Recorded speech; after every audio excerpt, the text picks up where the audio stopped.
Presented by McDonald's of Glasgow, it's time for the Brown Sports Bag. From the heart of the Barrens, a weekly local sports machine. Alongside John Butler, here's your host, James Brown. Well, John, we're back again this week. Hopefully things are going pretty well for you guys. We've got a lot of football to talk about. We ended up not doing a show last week just because of the Labor Day situation there, and that was just going to make it a little bit easier for us. So we got a bunch of football to cover. You know, college football got kicked off while we took a little break there. The NFL got going this weekend and all that jazz. So, I mean, we have a lot of stuff going on. But let's start with some high school football there, John. One of the things I guess that we should talk about is that we'll go ahead and get started with Barren County. The thing is that they had a couple of wins. They opened the season with a couple of losses and that kind of thing. And so one of the things that you know, kind of curious about, I think one of the Barren County kind of found a weapon whenever they lost that game against Adair County, but that weapon basically being Aiden Miller. It's just that it didn't pan out against Adair County. He missed a couple of field goals. They ended up losing that game in overtime. But I think since then he hit a field goal against Warren East to win that game, and then he hit all of his extra points. Well, first of all, it was a good week for both Barren and Glasgow. Past 2 weeks. Yeah. Both Barren and Glasgow, both since last time we've been on the air, have gotten 2 good wins. Barren started off 0-2. Of course, I do the radio with Jay, so I've seen all 4 games, and they've really have started to play really much better since the second half of the Adair County game. Yeah. And it was a really good win against Warren East because it was another comeback win. They were down, I think, 14-0 again, and came back and got a really good win, 24-21 against Warren East. And you're right, the game-winning field goal was by Aiden Miller, and he made all 3 of his extra points and made the game winner with about a minute to go in the game. I think about 27, 28 yards. But I really think the one of the turnarounds for Barren has been the offensive balance that they've gotten right now. They've got really good quarterback play from Jamison Bowie, and Will Childress is alternating in there some as well. But the running backs got a really, really productive set of running backs right now, and Drew Fisher and Donovan Bradshaw. I know in the Warren East game, Donovan was really good. He had 76 yards and 2 touchdowns, and he's the fullback that gets the tough yards up the middle and so forth, and he is very difficult to run down. Drew Fisher is the tailback that has really good speed and so forth. And I just know in the Warren East game that they both were productive. And Jamison Bowie had one of the best games I've seen him play in a long time. He was 9 out of 12 for 158 yards and a touchdown, and he had the big touchdown over the top to Aiden Miller. Yeah. Aiden had the field goal to win it, and he also had a 35-yard touchdown pass. So that was a good win against Warren East, a team that has talent, good speed, but they're kind of up and down. And so to get Coach Muse's first win, that was his first Yep. win. You know, it was congratulations to him and obviously to the guys. You know, one of the things that I thought was pretty interesting as well was that you mentioned that balance of the running game, but you're right. I mean, both Jamison Bowie and Will Childress, I mean, they've been close to 100% in those 2 games that they won against Monroe and against Warren East. Yeah, like against Warren East, it was a 35-13 win by Barren against Monroe. And Monroe, just to be fair, is down. They only had like 29 players dressed. Their quarterback was out. It was a game in which Barren should have won, and they did win. Yeah. And controlled the game for the most part. Both quarterbacks, Bowie and Childress, were 10 out of 11. Mm-hmm. So 141 yards. It's obviously very good, very efficient, and so forth. But, again, the running backs, Drew Fisher this time had the big game. He carried it 11 times for 114 yards and 3 touchdowns. Yeah. Bradshaw had another touchdown and 63 yards. Gage Allen rushed it 5 for 54 and a touchdown. And I think Aiden Miller had a big game. He had 9 receptions for 128 yards. So, you know, they were very efficient, I guess you said, against Monroe. Monroe was down. It was their first home game. And Ryan Shirley and Trick Carver both had 10 tackles on the defensive end. So I think Barren is I think you could argue that we probably should be 3-1. I think they really outplayed Adair the whole second half, but didn't get the win, so it is what it is. But they've kind of found I think it's important to kind of find something that you're pretty good at. And the two backs have really been successful, and the quarterbacks have played well. So we've kind of have I guess efficient offensively. I think that's fair, balanced and efficient. That's kind of where Barren is right now. Well, and the other thing that kind of struck me about the difference, they got down in the first 3 games and then came back in 2 of them. Didn't get the win against Adair, got the win against Warren East with the kick by Aiden Miller. But the thing about, you mentioned Monroe's down, but also that doesn't mean you may not come out flat. And Barren, I thought, came out and played well from the get-go. They knew they should win that game. Those players knew they should win that game because they knew they should be the better team. And sometimes, when you don't really have a history of winning, you might come out flat, even in a game you should win. But that was the thing I thought was really important in the Monroe County game. They took control of that game early. Monroe scored a couple of times in the game, but I felt like they played with confidence and they played like a team that thought they should win and played with the intensity that you need to play with. Yeah, I agree. They took care of business and listen, in fairness, you only play 10 games, right? And then it's the playoffs. So it's not like you shouldn't have a lot of non-emotional down football games. It's a high emotion. You play once a week. It's physical. Yeah. Friday night should be fun. So I'm always puzzled when teams come out flat sometimes. And to our guys' credit, I don't think they've done that yet. Give the coaching staff credit too. But I think you also have some guys that appear to enjoy what they're doing. It's probably the least penalized team. This is a credit to the guys and to the coaching staff. It's probably the least penalized Barren team I've seen in a long time. I don't know of. Did they have 2 penalties against Warren East? They only had 2. Yeah, very few penalties against Monroe. Very few against Warren East. I don't think we've had an unsportsmanlike conduct. We may have had 1 personal foul all year, and that's coaching and that's discipline, and that's something that always the more penalties you have, I think the more indisciplined you are.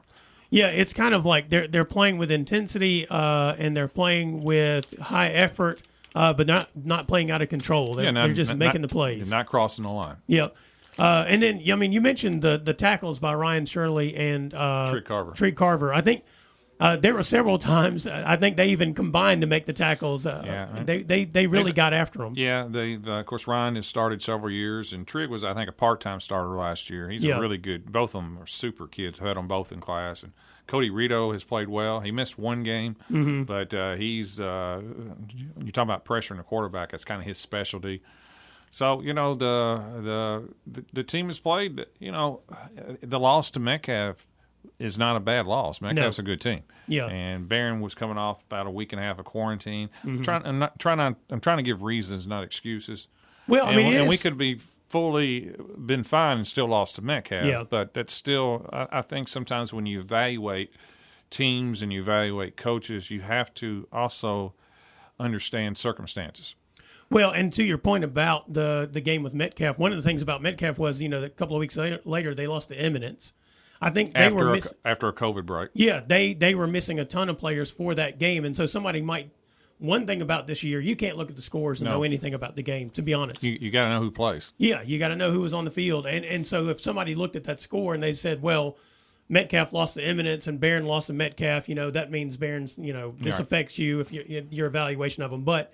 It doesn't. There's just no way that you can look at these scores and just be like, hey, so-and-so is better than so-and-so, because every Friday night is just a gamble, to be honest with you, to see even how these games are going to go. Well, anybody that's in school right now can tell you the amount of people that are missing on a daily basis is greater than it was last year. Yeah. And that includes athletes. Mm-hmm. So you just, when you play each week, oftentimes you don't know who's out there and who's not, and if they're not out there, why they're not out there. Right. is it a knee or is it a quarantine?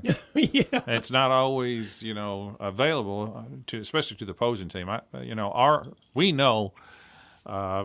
know about Barren because I, teach there. But I don't, when we play North Laurel, I don't know who's their better players and where they are and all that other stuff, Yeah, you'll be doing that broadcast, as you mentioned, with Jay Turner, I guess, on 103.7 Nash 103.7 there. And the thing is that you guys will have all your prep work done for the game and that kind of stuff. So you'll have the roster and who should be on the field for North Laurel. But once that game starts, there's a good chance as you guys are calling the game, you're looking down there going, well, I guess he's not here tonight, or I'm not sure who that guy is because he hasn't been here all season. That's exactly right. So it's kind of a fascinating thing from week to week. A couple of other things as we talk about related to Barren County football. You mentioned the North Laurel game coming up. That's at home this coming Friday. First meeting, I think, in the history of the schools. Yeah, they've not. I could not think of any time that they would have had any reason to play each other. It's not very close to North Laurel. There've been longer trips. So you guys went to Ballard Memorial a couple of years ago. It's 30 minutes on the other side of Somerset. Yeah. So and I don't know. North Laurel, I think, is a program. Sometimes they're pretty good, but I don't know that they're historically a good football program. They're a 5A football program. Yeah. Of course, they haven't been around for a long time. It was Laurel County, and they split up into North and South. And was that sometime, I guess, in the probably mid-90s? Yeah, 90s. So, their record this year's good. I know. Yeah. I think they're 3-0, or maybe they're 3-1. It looks like the wins have been, they're putting up 30, 35 points, and they're playing – they're playing 4 or 5A schools, so evidently they have a good team. And I think what most people are familiar with in North Laurel right now is their basketball team, because that's where Reed Shepard, who's everybody in the country is recruiting him. Yeah. And Barren plays them this year at North Laurel, and his senior year he will come to Barren. Well, I imagine by the time his senior year rolls around, your gym will be packed as everybody shows up to watch him play you guys. Yeah. So that's the one thing that I do know about North Laurel. They are 3-0, but one of the things is their September 3rd was an open date. I don't think that was a planned open date. I don't remember if it was them or who they were supposed to play was not available for that game. But yeah, they beat Bell County 30-22. Bell's usually pretty good. Traditionally good school. Yep, and then they beat Breathitt 34-12 at Breathitt, and then they beat Shelby Valley 42-7. Okay. So I'm not sure. Again, I read off those scores. Who knows? but they are 3-0, and I don't know that they're historically a 3-0 kind of program to start kick off the season. I agree. South Laurel usually gets more publicity, but maybe that's because of their girls' basketball program more than anything. I'm not sure. Although I think they've had some pretty good football programs. Anything else about that game or Barren County season thus far? No, I think if you're a Barren County football fan or you're trying to evaluate the season, I would be quite pleased. I think they have overall played well, and they have played above the expectations that I had, to be perfectly honest with you. It does help to have a 3-year starter back at quarterback, Jameson Bowie, and I think he's been really good. Yep. And I knew our skilled players would be pretty good, I'll be honest with you. I haven't seen a lot of Drew Fisher, but man, he's really good in that tailback spot. I knew Aiden Miller would be good. Mm-hmm. I thought Donathan Bradshaw, who's just played a little bit here and there, at the end of games, I thought he could be a really good player, and I knew Ryan Shirley was good. Yeah. So, but the pieces have really fit quite well, and the tough part is the more challenging part of the schedule is coming up. Yeah. And I would think North Laurel will be as good, if not better, than anybody we played. And I know Central Hardin, Meade County, and North are the best teams. So the best teams on our schedule are still ahead of us. I was going to mention one other guy who looks like he's played pretty well on defense was Jackson Arms. He had a pretty good night against Monroe County. He had, I think, 9 tackles or so, 8 tackles, something like that. He had several more against. He led the team against Warren East. Yeah, and he's one of our defensive tackles. He's on that line and he's a big, strong kid and so forth. Yeah. All right, it's a Brown Sports Bag brought to you by McDonald's in Glasgow. We'll be right back. Presented by McDonald's of Glasgow, it's back to the studio with James and John, the Brown Sports Bag. Well, John, we mentioned that we missed a couple of weeks of Barren County. We also missed a couple of weeks of Glasgow when we decided to take Labor Day off. Boy, they've really turned the ship around, haven't they? Yeah, I mean, here's a couple of things I think that might be important that we were going back to the previous segment we were talking about. You don't know who's missing. So the first 2 weeks, their leading tackler was actually missing. So Jaden Wyrock didn't play in the first 2 games of the season. He's played in the next 2 games. Now, I think the teams they've played have not been as good as the first 2 teams they played. I tend to agree with that. But I do believe also – And did Hunter Scott play the first game? He did, but Jay Long did not play the first game. one. Okay, and I think they were missing a couple of other people in those first 2 games as well. Yeah. And Hunter Scott, man, he had a fantastic night. Yeah, we'll talk about that in a second. Yeah, he did. But so I think that's kind of important to know. The competition hasn't been as strong, Monroe County and Allen County, as, say, Russellville and Woodford County especially. But those guys are all back. They've had pretty much everybody who's probably a key player in these last 2 games. Well, even though Monroe is, we've already mentioned, is way down for Monroe. And Allen is struggling, I think it's fair to say. Glasgow is still winning the right way. You can only play who you play. Right. Once the schedule's set. Now, you can determine how good your opponents are, but, they're going to play Monroe and Allen every year. And normally the Allen game and the Monroe County game are tough games for Glasgow. Yeah. But, you still have to play and execute the way you need to. Mm-hmm. And I didn't get to see the games because I'm doing the Barren games, but just looking at the stats and talking to people, they performed well. Yeah. Well, and I think the key in the Allen County game, the thing I mentioned that about Wyrock missing those first couple of games because Allen County had 19 yards of offense at halftime and no first downs. I mean, you talk about winning the right way. Glasgow came out. They just punished them on both sides of the ball. Which is I'm not saying it's odd, but Allen County traditionally, especially under Coach Hood there. Coach Hood has known to have a physical-based team. Yeah. Not always the fastest team, but they were always known, to have a strong line. They'll hit you and things like that. So to dominate them, and if you don't get a first down in the first half, and you're down 20-something to nothing. Yeah, I think it was 27. Well, you just got dominated. Yeah. Yeah. And that was pretty much it. And let's go on to Hunter Scott here because he had a rushing touchdown. That's 118 yards, too. Yeah, he had a 51-yard interception return for a touchdown. Yes. And then he caught a touchdown pass. Yeah, that's doing it all. Yeah, I wrote that down myself. That he did the trifecta. Yes. He ran it in, returned one in, yeah, and caught one. What are those called? Prop bets. If you took the prop bets on the different ways Hunter Scott could score, you might win a bunch of money. That's he didn't return a kick for a touchdown. Yeah, the only thing he missed out on. Yeah, but Andrew Phillips took care of that for him by returning a punt. I think it was 60 yards. So yeah, all phases of Glasgow's game was clicking against Allen County. Yeah, Karen Stockton had 97 yards and touchdowns. So yeah, I mean they didn't throw it a lot. No, didn't need to. But man, they just outplayed, but they just basically just dominated generally a physical Allen County team. Yeah, and you mentioned, we were talking about the dual quarterback threat that Barren has. I mean, Glasgow does too, and in the sense that John Carter Myers, going back to the Monroe County game, he was 6 for 6 in that game. He was 4 for 6 against Allen County. Also, he plays on he and Easton Jesse both play on the defensive side of the ball. And do a lot of damage over there as well. So, I mean, they've been able to put together the running game, going to Karen Stockton, working off of him with Andrew Phillips, Jay Long, whomever else they managed to slide in there. I think Justin Perry's been getting in some action. And both quarterbacks run it, too. Yeah, they both run it. So they've been able to really one of the things Garmin talked about was what he liked about the offense they switched to in the middle of last season was – you may have a team can focus on trying to stop one, but they have enough weapons they can just mix in. Well, and not one running back is going to get wore down. Right. Because nobody's getting it 30 times a game. Yeah. And so, they're going to get the physical side of it. They're going to get the speed. And in those last 3 games. Well, it looked like against Monroe, they made a conscious effort to work on their passing game. They did, indeed. I mean, they didn't throw it a lot. They just threw it 9 times, but they were 8 out of 9, I think 160 yards, 4 touchdowns. Mm-hmm.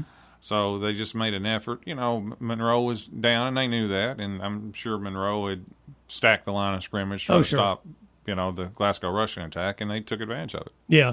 And that's the kind of game talking about working on the passing game, that's the kind of game to work on that. If a team's just going to put those 8 or 9 folks in the box, which you can kind of get away with sometimes in high school, and you got some guys you can get outside. Javon Clark's had some great catches, even in the loss to Woodford County. He had a couple of big catches, so he's had some great catches.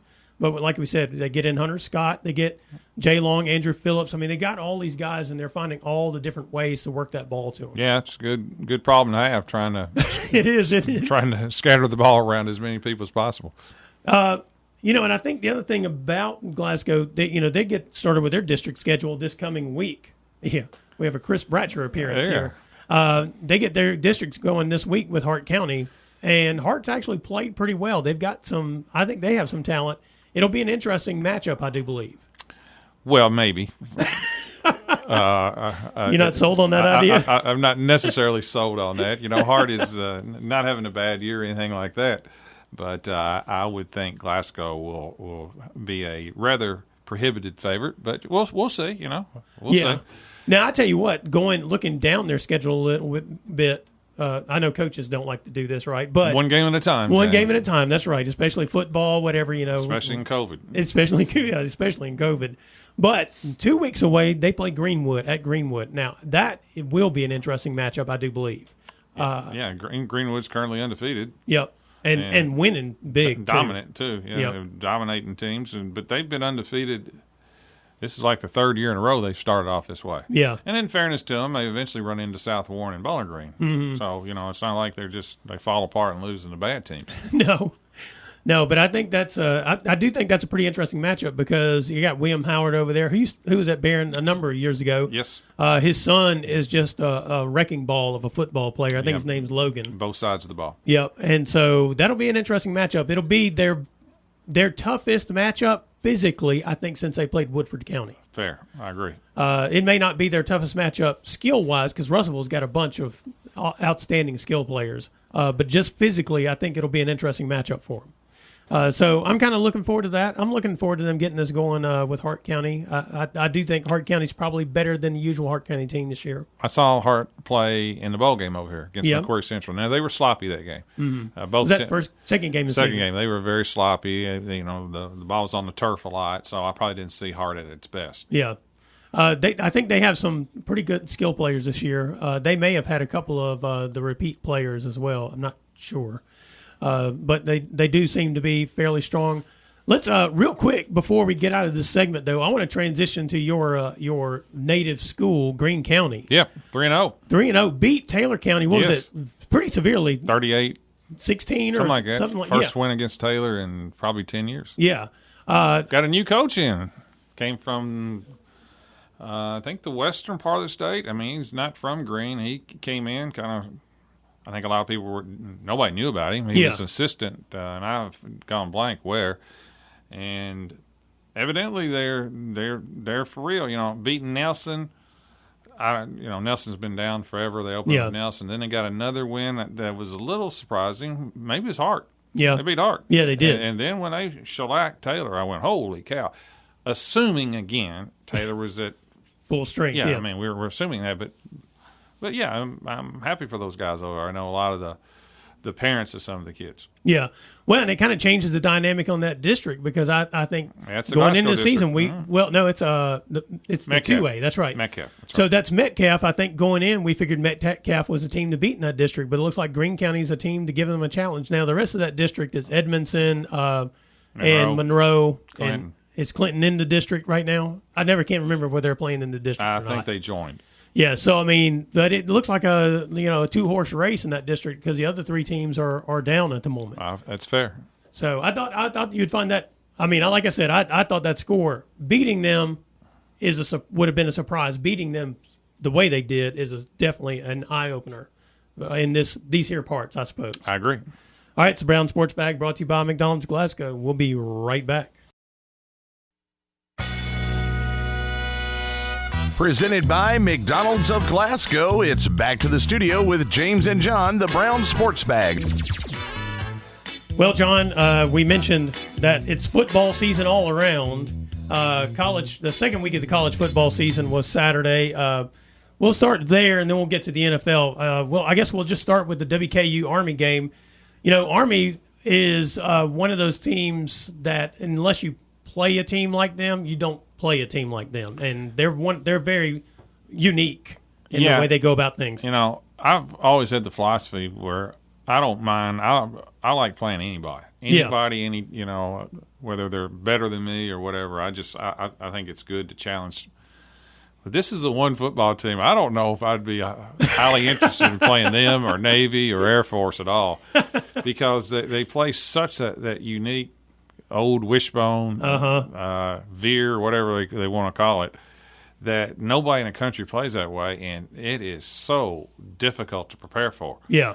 And plus they're good at it. Yes. If I'm Vanderbilt, I'd go out and get those coaches. Yeah, for real. I mean, that's who I'd go, and because Vanderbilt's not going to. You got to be unique to win at Army and Vanderbilt, because you're not going to get the top linemen. You're going to get smaller linemen. You better do something that they can't really prepare for. That's exactly right. So, did it surprise me that Western lost to Army? No. It shocked me when Western beat Army 2 years ago. Yeah. Because a team like the Toppers, who wants to throw it all the time, the problem playing a team like Army is that Army keeps if you can't stop them, they keep the ball all the time. Yeah, which is kind of what Western ran into. That's on exactly Saturday. right. In the first half, they had, and for the whole game, it was like 2-1.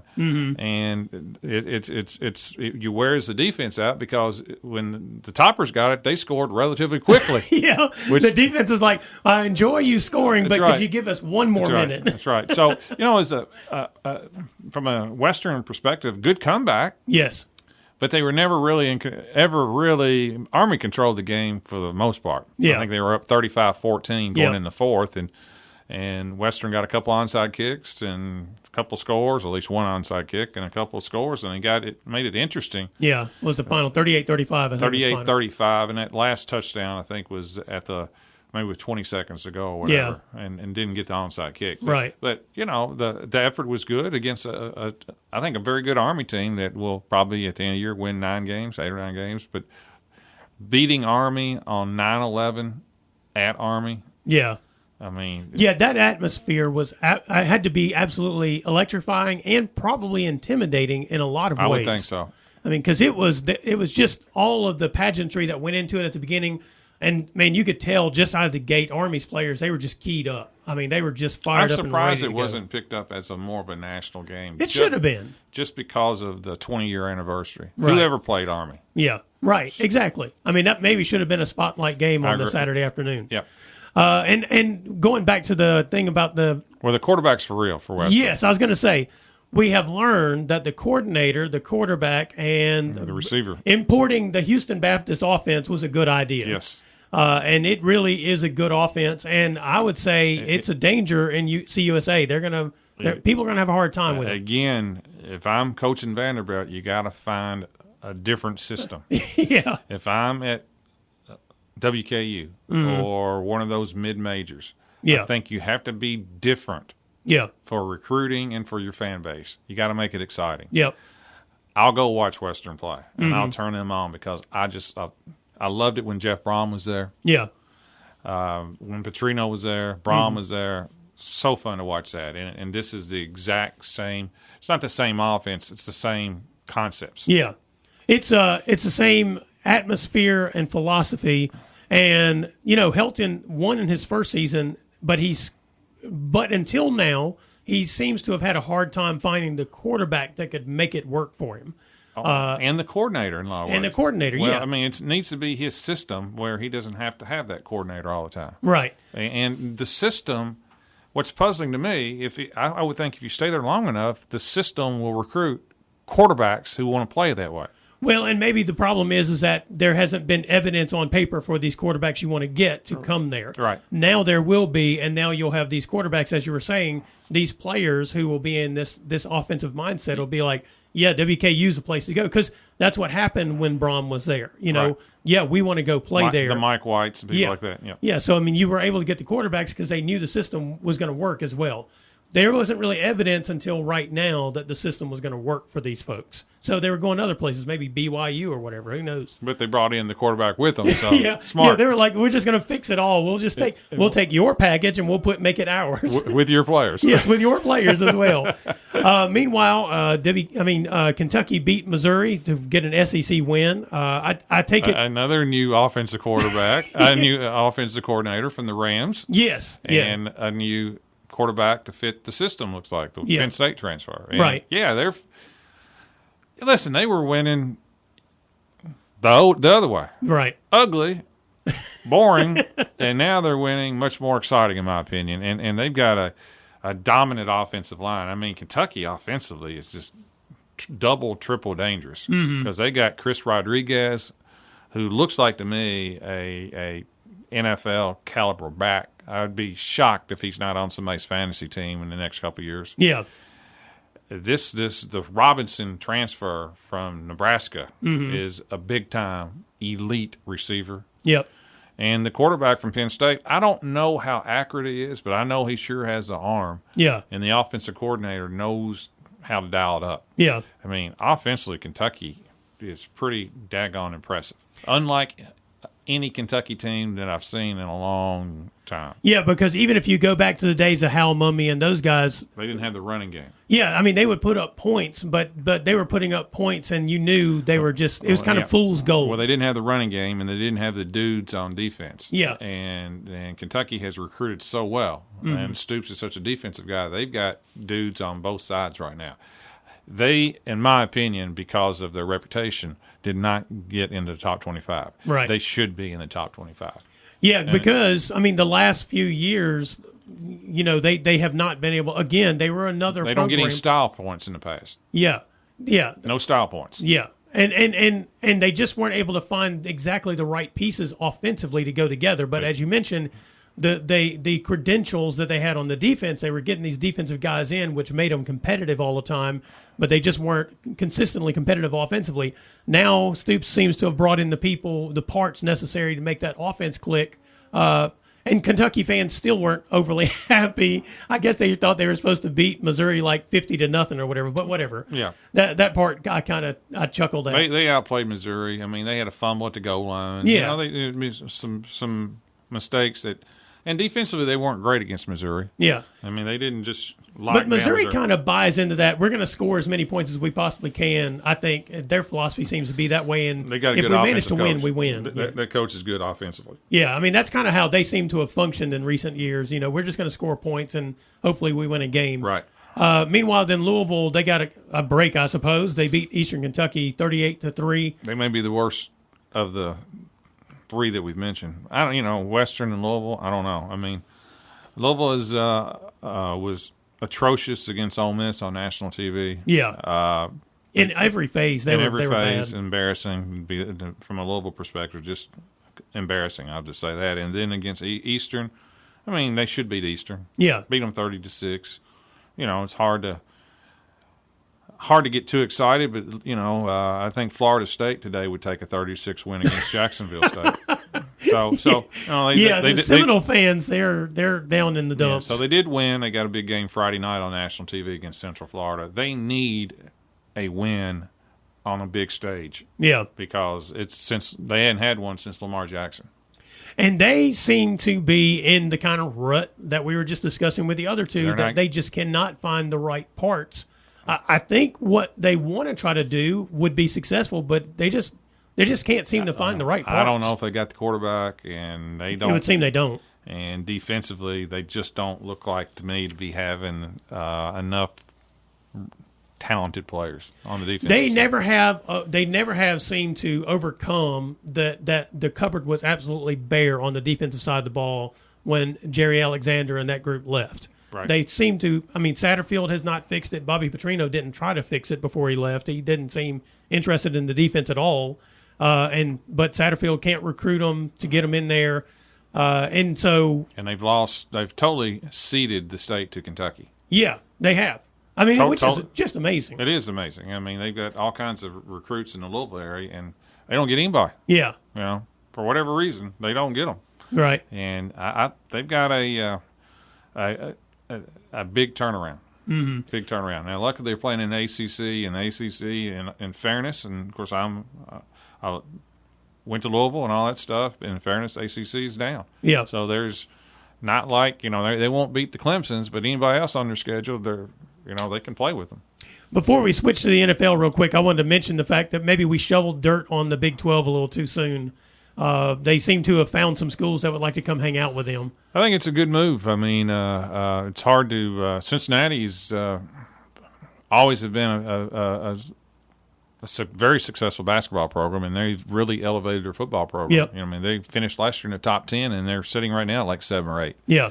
And increase their facilities. Mm-hmm. And they're a natural team to add to the conference because they're close to West Virginia. Yeah, because kind of what is happening is West Virginia is going to gain some people who are close enough to them that it actually makes the Big 12 a little more sensible. So there's a new old rival that used to play all the time. Memphis makes sense. Mm-hmm. It's obviously another good basketball. I mean the Big 12 in basketball will be as good as any conference in the country. Yeah. And they've had good college teams. Central Florida, that's the one everybody seems to want, any type of expansion. I think they have the largest campus in the country in terms of people. Just physical size. That's correct. And the other one was Houston, right? Houston, yeah. Houston was Final Four last year in basketball. Yep. Has been a consistent top 25 team at times in football. Mm-hmm. I know they're the one that knocked Lamar and Louisville out of the top 10 last when Lamar's senior year. Yep. Went down there and got pounded by Houston. Yeah. So, yeah, those four make perfectly good sense. The interesting thing is they're all, I think 3 of the 4, well, actually Central Florida I think was briefly in Conference USA, but the other 3 were some of the original members, if I'm not mistaken, of Conference. Well, Memphis and Cincinnati were, I believe. And then they went to the American. Yeah, because they were all in the Metro Conference together in basketball. You have to have a whiteboard flow chart to figure all this out. Yeah, but it's kind of interesting that there are some familiar former mid-majors that are making that leap up to this, what I guess is going to still try to be one of the Power 5. I mean, it looks like that's what they're – be a Power 5 basketball for sure. It will. I mean, it may be it may be the best basketball conference in the nation by the time it's all set. Be right up there. All right, and then in the NFL, you got started this weekend. A couple of interesting things I thought happened. One was the Saints with Jameis Winston as their quarterback actually looked better than they did the last couple of years. Now, Drew Brees was on the decline, but Jameis Winston's been kind of a wild card at quarterback previously. He looked good. The Saints' defense looked good. The Packers looked like a train wreck. Karma. Yes. To me, it's karma. I mean, to me, it's karma.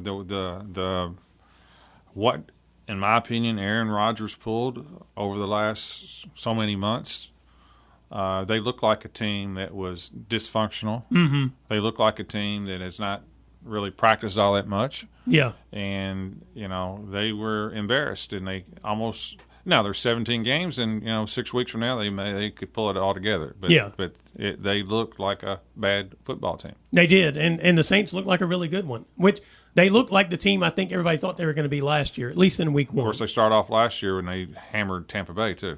That is true. And then Drew Brees just couldn't get it done in the playoffs. He wore down. He did. Then Tennessee looked terrible. They did indeed. I mean, the Cardinals looked good, but Tennessee looked like they could not do anything. Yeah, they couldn't stop them, which is the same problem they had last year. And offensively, I don't know if it's the loss of their offensive coordinator. It's going to take them a while, but they were dominated. Yeah, they could not run the ball. They could not throw the ball. They could not really do anything. Same as Green Bay. And then on Thursday night, of course, the Buccaneers beat the Cowboys. It was a great game. It was. That may have actually been the best game of the weekend, Tampa, just in terms of Tampa looks great. Yeah. And if you're a Dallas fan, boy, you've got to be really pleased with that effort. Yeah, everybody who had previously decided Dak Prescott wasn't as good as advertised, they learned last year when he was missing, he was, and he comes back and he looks just as good. Super. Yep. So I thought that was an impressive game by them. Another game that I thought was pretty interesting was the Steelers and Bills. Good win for the Steelers. Yeah, the Steelers look like the Steelers we've known historically. I mean, they hit you hard, corralled Josh Allen the whole game, didn't let him really get anything going. They look good all around. And Ben Roethlisberger, at some point, you think he's going to become a liability, but not yet. Of course, they started off 9-0 last year. That's true. But I think he's over a year from his elbow surgery. Yeah. I think he just wore down last year. Yeah, last year they hit a point where you knew he was not 100%. Right. And that was at the close of the season. Like you said, he wore down. I don't think he was ever really in great shape the whole season last year. No, and he didn't throw it as much Sunday. They tried to use. They didn't run it very effectively, but they used the back Harris from Alabama. But I think they'll get better at that. Yeah, and then the one last game was the Dolphins and Pats that I wanted to point out because really good game. All rookie quarterbacks played real well. Mac Jones was super. He was not the reason they lost that game. Absolutely not. He threw for like 270 yards, very efficient. I think over 70% pass rating or 70% completion rate, no interceptions at all, touchdown pass. He was really good. Yeah, and then unfortunately, the thing that ended up killing him was a fumble by our man Damian Harris, from Kentucky, Madison Southern. Madison Southern, and that they were going to be in a position to kick a field goal or get a touchdown and win that game probably if he doesn't fumble that ball. Got beat 17-16. Yeah, so I thought that was pretty interesting. All right, it's the Brown Sports Bag brought to you by McDonald's of Glasgow. We'll be right back. Presented by McDonald's of Glasgow, it's back to the studio with James and John, the Brown Sports Bag. Well, John, we're going to do a little tour of the world kind of sports here as we close out the last 10 or so minutes of the show. One of the things I wanted to start with was the All-A State Golf Tournament. Nina McMurtry won it. She shot a 72. Solid round for her. Glasgow finished second. They were 10 strokes behind Lexington Christian, which... Now, Lexington Christian, both Glasgow and Lexington Christian, to put things in perspective, I get confused with the All-A and All-2A and this and that. I didn't even know it was...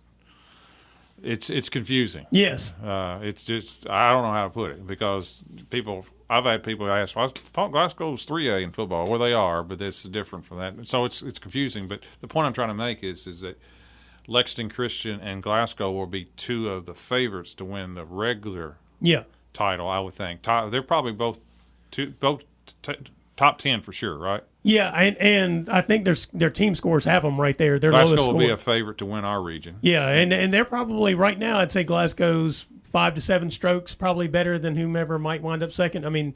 I'd say Barren County is probably second or third right now, and maybe Franklin Simpson, Greenwood, they're right there as well. Yeah, but yeah, they're 329 in this tournament is a quality round. Yeah, they had 3, I think, in the 80s, and their low was a 99. She just had an off day, so they had 4 quality rounds in girls golf. Mercer shot 72, right? Yeah, that is right. So she shot 72. They had 3 more in the 80s. So it was a good day for them. And like you said, Lexington Christian, when you get to the regular region, what are they? Region 11. There'll be a team that's going to be favored to win in that region. When shooting 319 in girls golf as a team score, you're one of the better ones. Yes. And then, so that was a good win for her. I was going to mention in the individual, what the points that are used to make select Mr. Golf, Miss Golf, this kind of stuff. I think Nina is 70 points behind first place right now.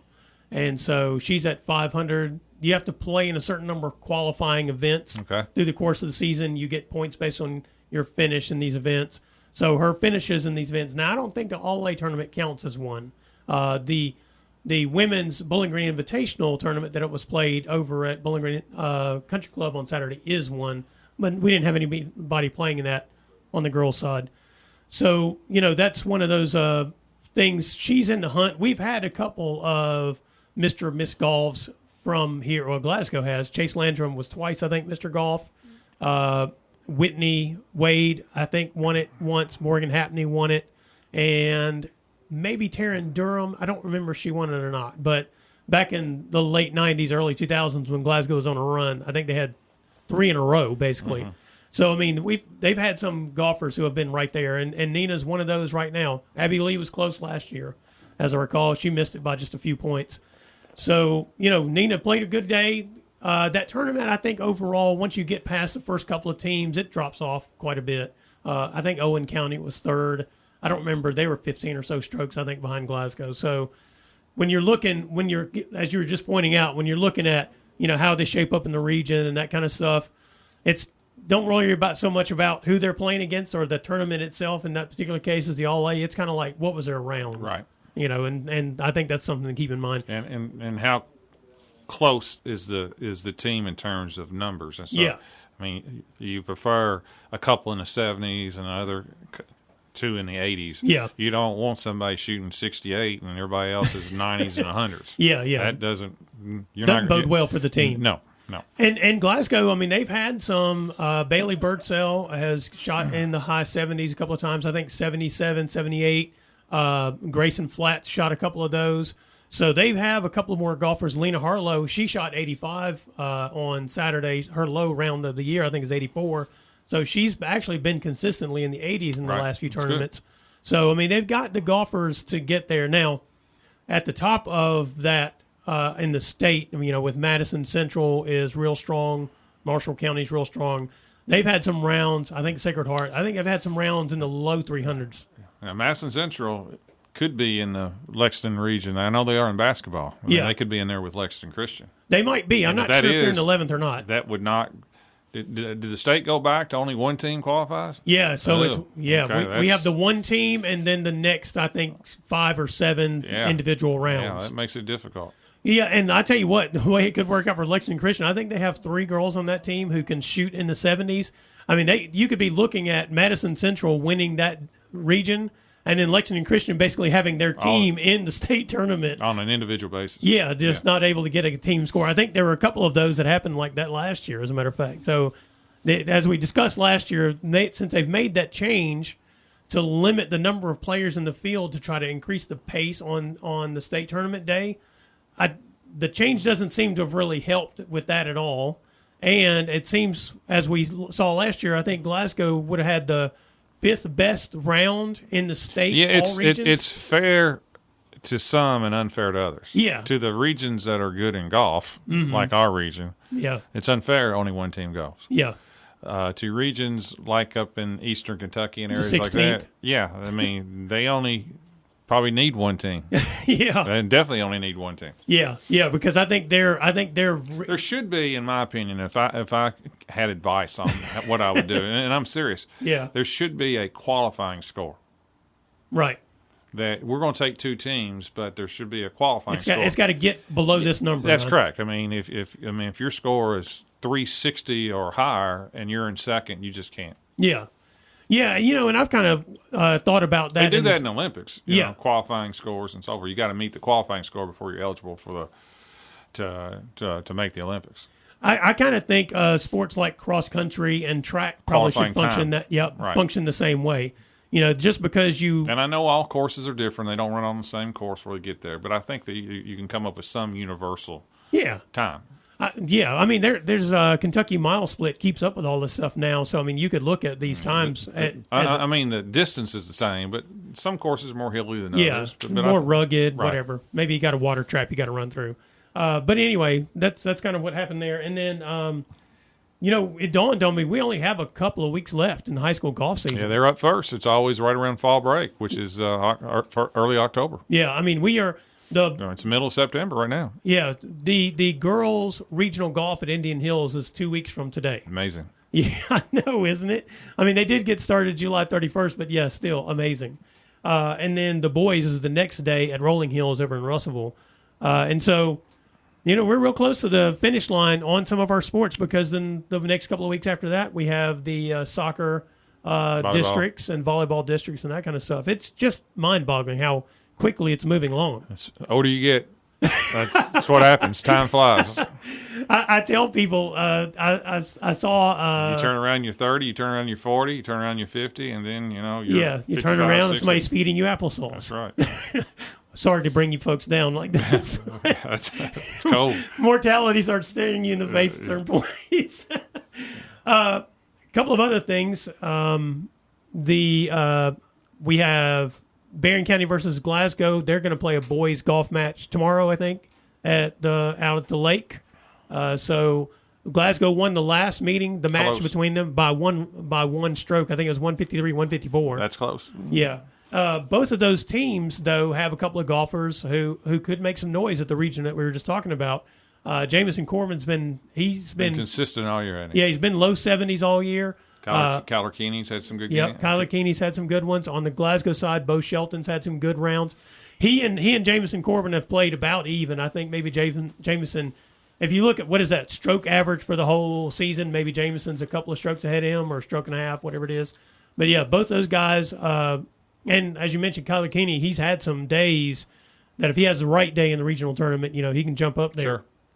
So we've got, beyond just talking about the girls' side and that kind of thing, we've got some guys who are right there on the cusp of being state qualifiers. Jamison, of course, made it last year on a brutal day for playing golf. Yeah, it was heavy rain. It was rain, wind, everything, wasn't it? Yeah, it did it all. I mean, it was foggy in the morning. I mean, it was just a brutal day. So, you never know. We've hit that part of the year when you go in 2 weeks, when you go and play over there, you don't know what the fall weather is going to be like. It's not like the spring. No. But you might have a cold, blustery day all of a sudden out of nowhere. What are some other things that you saw the last couple of weeks that stood out to you, John? Well, I would say, not local. Go. U.S. Open. Yes. The Joker was going for a Grand Slam, and he got to the finals and got swept in 3 sets. He got dominated. I was kind of going back and forth between that and football. Yeah. And, so he didn't quite reach that milestone. Plus, they've been making the all-time leader in men's tennis, and I don't know if it's the pressure or what. Who knows? And the women's final had 2 teenagers and a qualifier. Yeah. The qualifier from England. Defeated the 19-year-old from Canada. That was pretty cool. Yeah, two countries that have been wanting and needing a rebirth of tennis of some sort. Got a couple of young players in the finals of the U.S. Open. Got to be excited for them. That was pretty cool. The big news in sports in the state, well, one of it was the quarterback from Owensboro. Yeah, just after Gavin Wimsatt. After 3 games said, "See ya, I'm just going to Rutgers, and I'm going to take whatever the name and likeness deal they're going to give me." He just walks away. Yeah, and you know what? But the curious thing is, turned around the next game, Owensboro looked probably better than they did when he was there. Got to win with the other quarterback. Yeah, I think his last name's Boone, and so maybe the coach was like, Gavin, have a good time at Rutgers. I think we're good to go. I hope that's not a preview to other things. Yeah, whether it's a football player, whether it's a basketball player or whatever. I hope that's not a preview. And if I'm not mistaken, didn't Wimsatt take the do-over year? No. He did not. He was a true senior. True senior. Yeah, that makes it even weirder, I suppose. I mean, who knows? I mean, it's these days with the ability to get these college credits so soon. I would have a hard time, no matter what money was given to me, to look my teammates in the eye. Yeah. That I assume they're friends with a lot of them. Yeah. And I enjoyed playing high school sports. Yeah. I enjoyed it a lot more than playing college sports. Yeah. Yeah, it's just a tough call. It was a wild one, I'll tell you that. All right, it's been the Brown Sports Bag brought to you by McDonald's Glasgow. We will be back next week.